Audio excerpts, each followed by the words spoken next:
having trouble hiding like and share counts on threads.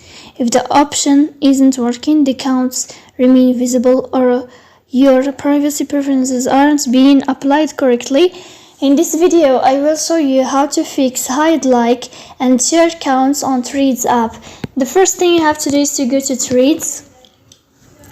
Then here in this page, you will go to this sign of profile. You will tap on this profile.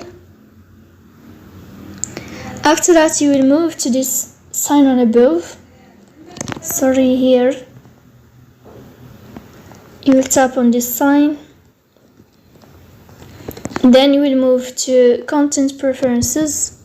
And here you will go to hide like and share counts, and then you will tap in this sign to enable it and to fix this problem. So please don't forget to support us by like and subscribe. See you next time.